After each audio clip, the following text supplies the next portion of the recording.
Great. Yeah, I think that, well, I'm well known for stories and anecdotes, but I promised Chris you wouldn't get any of those, so we can get through this and have more time for question answer. So let's see what we can do. Okay. And we're not doing anything until there. Whew, that was a little worry. All right, so this is just up front, a little food for thought. How many more mouths we're going to have to feed here in the not too far future, and primarily coming from Africa and Asia. And so we in the US produce perhaps twice as much food as we need, and so much of it's exported. But just to show you what demand we have right now and what's to come. So I'm going to be focusing on agriculture, and so the topic of range and pastures and forest are in themselves entire topics. So we'll just stick with cultivated agriculture for today. And the effects of the existing farm practices in Europe, many parts of Asia, Russia, the United States, et cetera, Canada, it have produced high yields. I mean, we can't argue with the productivity of our practices. And these yields, of course, are due to the way we've cultivated and fertilized, and also plant breeding is a major component of that. But it's resulted in many cases in erosion if you have any kind of sloping land, and pollutants coming off with the sediments, the nutrients becoming pollutants when they leave the field, and of course the biocides that go with them into the waterways.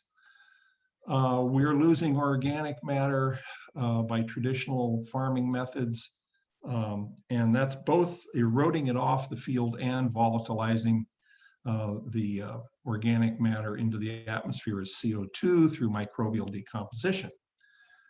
We have used high amounts of fertilizer to get those yields. In some cases, we've over-fertilized, and the addition of fertilizers, nitrogen in particular, we'll talk later, has exacerbated soil acidification. Also, the tillage has destroyed the soil structure, and for those of you who aren't familiar with soil's terms, we're talking about how the soil breaks apart, and typically we either look at a granular or a blocky, subangular blocky, angular blocky type of structure, and then it goes downhill, so to speak, until we get to massive structureless condition, which is definitely not a good thing. Also, we have a reduced water content and availability through loss of structure and loss of organic matter. So all of this serves to decrease infiltration, increase runoff, and decrease soil recharge. Also, in some places, we're reducing aquifer recharge because of runoff instead of run in or run through. Not all aquifers are conducive to being recharged from the soil directly above them because of confining layers above aquifers and that sort of thing. That's why I say where applicable. And then we've also decreased our biodiversity through these practices. So soil health definition, and this is the NRCS definition. If you Google it, you'll find 2 or 3 or 4 other different definitions, but they all sort of lead toward the same thing: a continued capacity of the soil to function as a vital living ecosystem. NRCS, Natural Resources Conservation Service, uses that definition. So we want some goals. We want to improve the physical properties such as those that will reduce erodibility and increase that water infiltration and availability and the filtering and buffering function.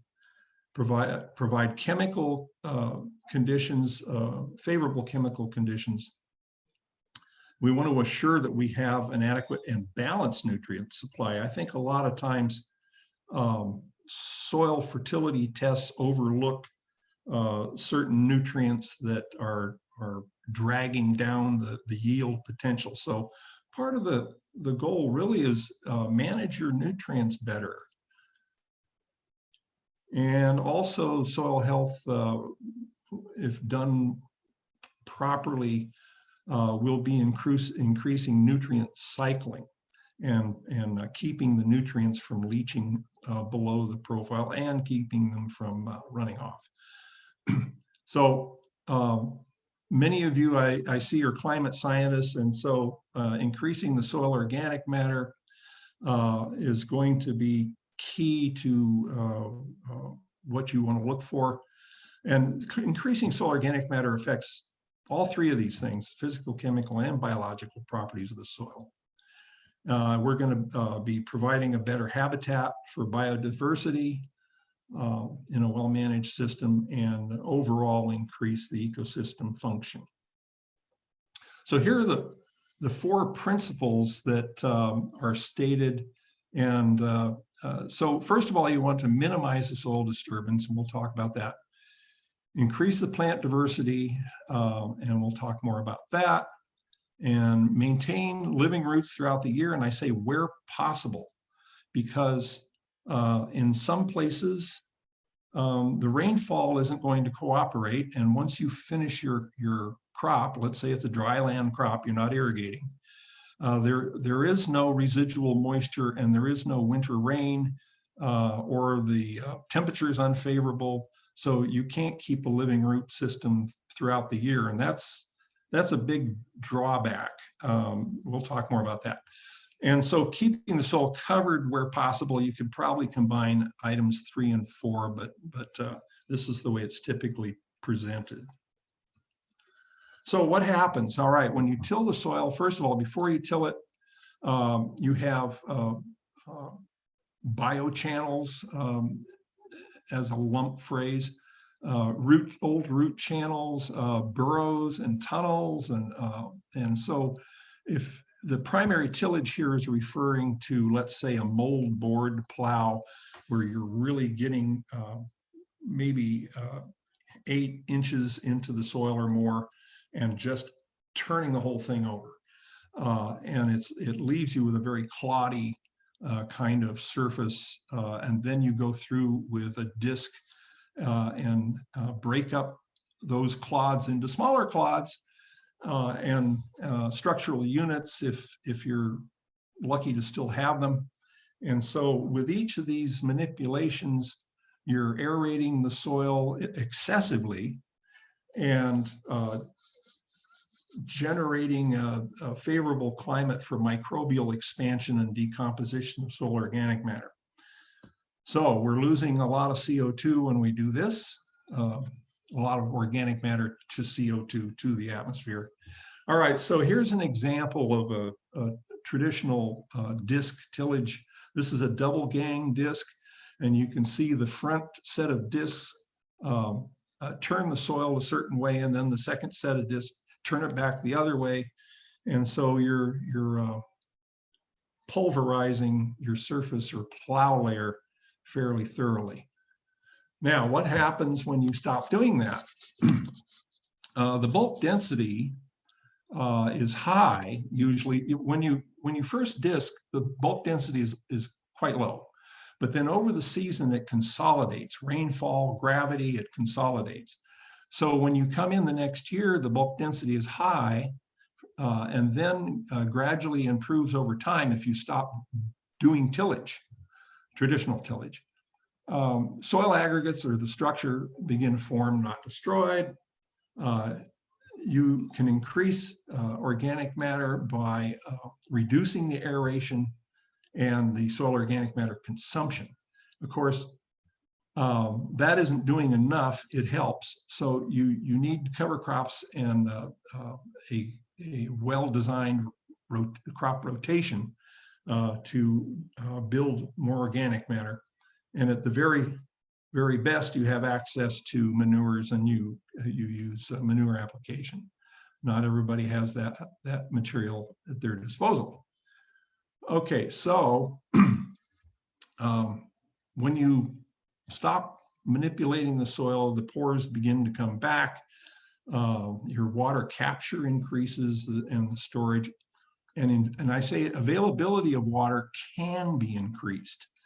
There are cases I've seen where it's the availability is not increased, even though you've increased total moisture content. And I don't think we want to get into the weeds to talk about that one today. You're going to increase the soil food web. You're going to get more diversity, and biocide breakdown can increase with increased microbial concentrations. Weed seeds are not incorporated, and this will reduce germination of those seeds in many cases. Just an example of a no-till planter. In front you have in fact, I'm not sure you can even see it, but there's a shank that opens a slit. And then there's a corrugated wheel that sort of widens that slit. Then here you have a seeder depositing the seed, and this may also have a fertilizer hopper. And then you have these wheels that crimp that slot back together. This is not a cheap farm implement. By the way, this here is only the disc. Then you have the seeder, you have the fertilizer hopper, and so that really is going to jack you up past your cost that's posted here. So if you have to exchange all your equipment for no-till equipment, the cost is going to be similar to what you see here. Even if you were doing the conventional tillage equipment. So you may want to not do that until your other equipment wears out, but we can talk about that more. Okay, so now we go to chemical disturbance, and we're talking about the fertilization as one type of disturbance. Honestly, we're not going to survive if we don't fertilize by one means or another. So we have to fertilize, but we don't want to over-fertilize. Acidification occurs when ammonium nitrogen is converted to nitrates, producing 4 hydrogens in the process. We can cut back 1 or 2 hydrogens by mineralizing organic nitrogen to nitrate. It's all going to go to nitrate sooner or later, but if we can produce it through nitrogen fixation and amino nitrogen decomposition, then we're going to acidify less. One of the side bars here is liming. People lime to counteract the acid, and it involves carbon dioxide, which is one of the things, of course, we do not want, if not the major thing. All right, so then there's phosphorus over-fertilization, underutilization we'll talk about, and then there's the biocides that we add to the soil that cause disturbance. So a little bit more on the nitrogen, whether you're looking at anhydrous ammonia or ammonium, like ammonium nitrate, ammonium sulfate, those sorts of formulations. It goes through the nitrification process, and like I say, produces 4 hydrogens. And so the liming there again results in CO2 evolution. So the interesting thing in some acid soils, the addition of soil organic matter can reduce the need for liming by forming aluminum soil organic matter complexes. But aluminum's really not a problem until you get pHs below 5.5, And if you're growing corn and soybeans, you don't normally let the pH get that low in the first place. But this is important for acid tolerant crops, and I'm thinking largely crops in the tropics, in the acid tropics. You can get some benefit from the organic matter. So biological nitrogen fixation is going to reduce the need for that commercial end production. And this is another one that people don't sometimes think about. Producing that ammonium fertilizer uses natural gas to do so. So you have a lot of CO2 evolution in just the production of that fertilizer. Now, moving on to phosphorus. Most ag soils are high in P. Their soils have a tendency to fix phosphorus in unavailable forms, either as calcium phosphates or in many of the soils, there's some iron phosphorus fixation, which is quite serious for those who are, remember their chemistry. The KSP of solubilizing an iron phosphate is, I think, 10 to the negative 23. So it's pretty much fixed. Increasing soil organic matter and soil biota can access fixed nitrogen and convert it into a more available form, and in some cases actually transfer it to the plant. So we'll get into that a little bit more. And so with this excess phosphorus that's in the soil, if it's made more available and is utilized by the crop, we can delay fertilization for some years. I've heard of some growers not fertilizing with phosphorus for 5 years. They just don't put any more on and they're getting high yields. They're drawing on that stored fixed phosphorus that's been solubilized. And just another side note, the current sources of phosphorus may be depleted in 50 to 100 years. That's not to say that there aren't other sources, but they're going to be a lot more expensive to obtain, at least by current and imagined technologies, like phosphorus nodules on the seafloor, not cheap to extract. So, as we said, tillage reduces the organic matter content.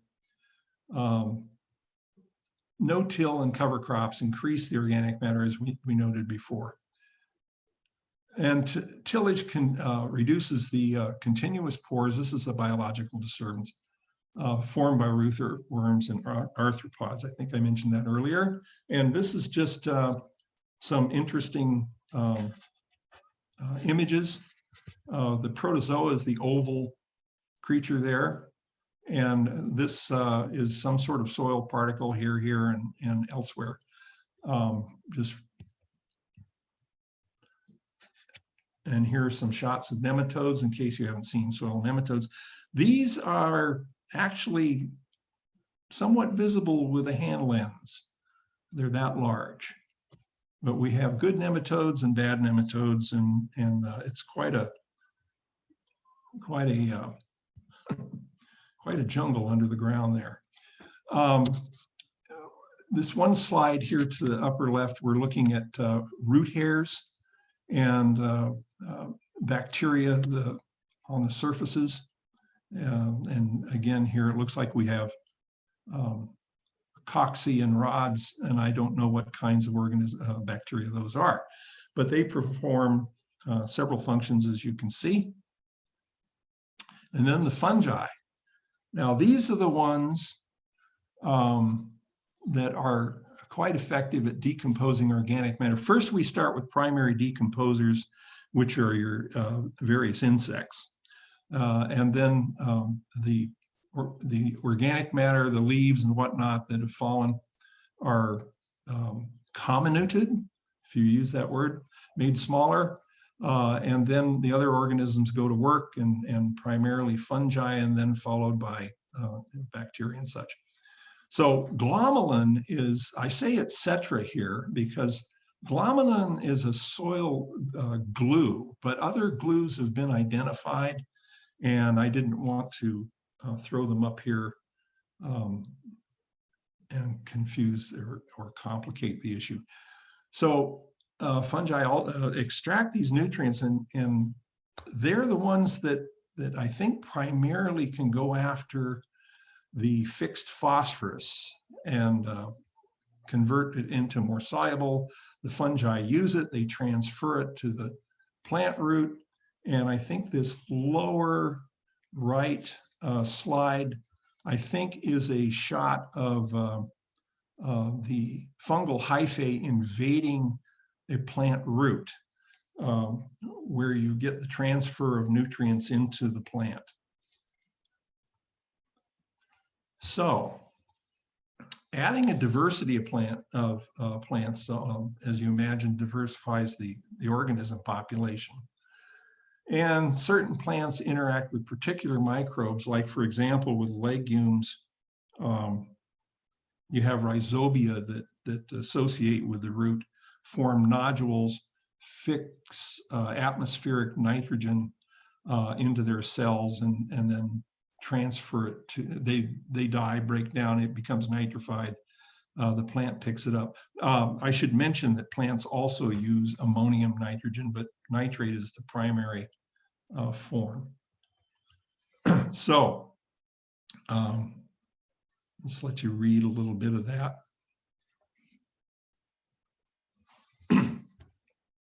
Okay, so we want to maintain these living roots. As I said, increase microbial activity. There's increased nutrient or vitamin uptake with mycorrhizal and bacterial associations, increased biodiversity and biomass, improve physical, chemical, and biological properties of the soil, sequesters and recycles nutrients, keep them from leaching, and of course increases organic carbon.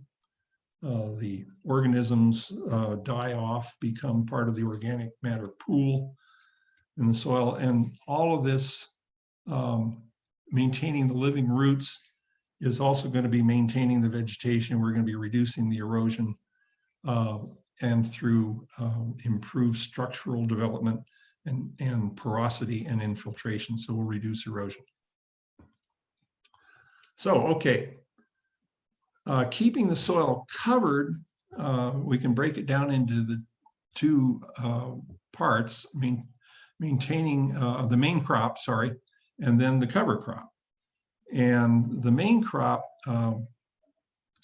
there's a rotation. You know, a lot of farmers are using corn, soybeans, but they could be adding other crops to the soybean, to the rotation, which helps to break the pest cycle and increase organic matter. And different plants use different nutrients at different rates. And so you're recycling these things back up to be biosequestered. Now, cover crops are used after the cash crop is harvested.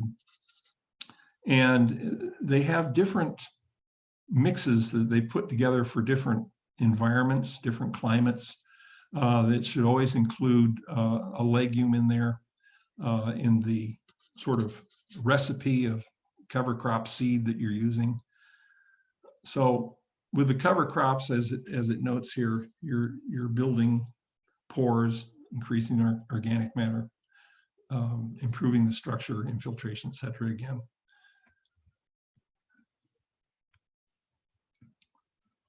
So cover crops are important to this whole system to control erosion as well.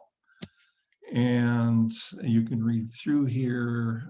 Let's see if there's anything new I want to relay.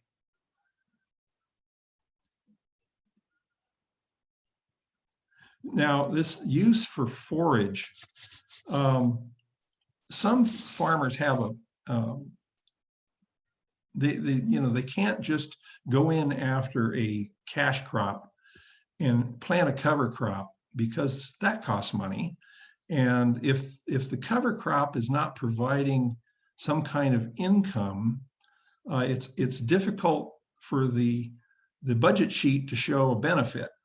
Of course, there are all these other soil benefits that we've been talking about, but you got to make a living. And if you are cutting into your profits significantly by planting a cover crop, if you can get animals in there to graze, you may just be reducing your cost. So cover crops reduce compaction. I'll show you another slide in a minute about that.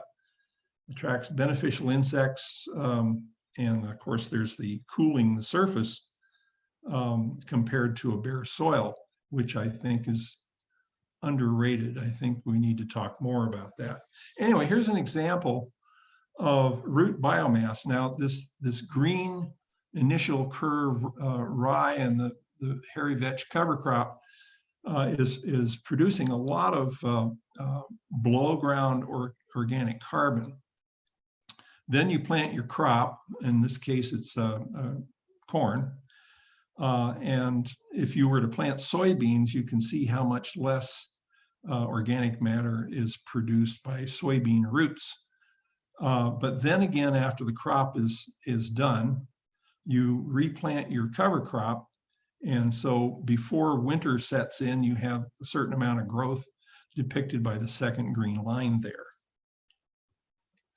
Now, as I was starting to mention, sometimes when you want to go into a soil health management system, you've got significant compaction if you haven't been regularly subsoiling. So it might be beneficial to go in and rip or subsoil one more time before you start soil health management practices. On the other hand, if you're a little more patient, and I'm not sure that that's a great idea. I think you got to get rid of the tillage pan right away and then keep addressing it with your cover crops. This is a tillage, they call a tillage radish. In certain parts of the world, it's called daikon, and it's very tenacious root and will actually burrow through compacted layers and break them up, or actually put large tubular pores in there that will backfill with soil, but it's a lot less dense. Anyway, just to give you a little example of a cover crop mix here where we have all kinds of species involved. Now, I was talking about a soil health management system. It isn't just one practice that you need to undertake. You need to undertake no-till or minimum till, and include a crop rotation in there and cover crops, and a nutrient management program, as we noted earlier, and then also reducing your pesticide use if you can, with an integrated management system. And hopefully you have access to some manure and you can include that. That's really going to bolster the organic matter. By the way, adding fresh organic material, by the time it becomes soil organic matter, you've probably only kept about 10% of it. The other 90% is metabolized and volatilized, but that's as good as it probably gets, but that's what we need to do. And then, of course, like I said before, grazing if you can do it.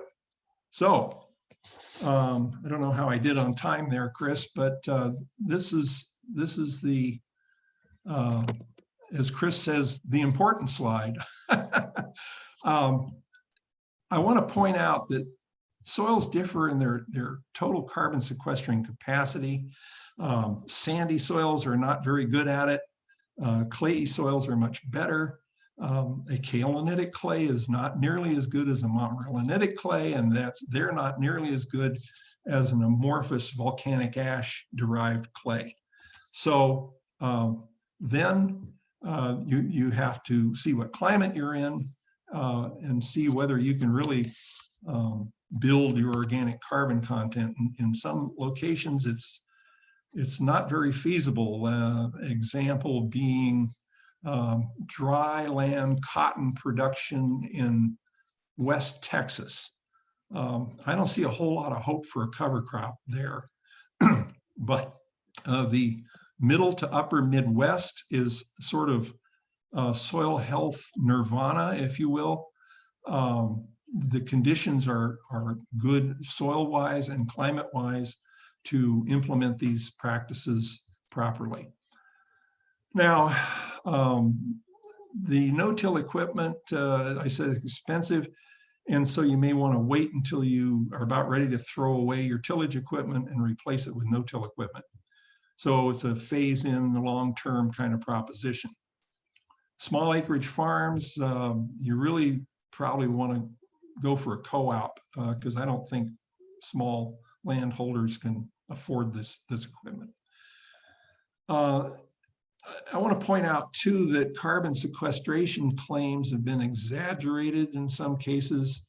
As I've been trying to get across here, it's not a one size fits all, and not every environment is conducive to do everything you really would like to do. I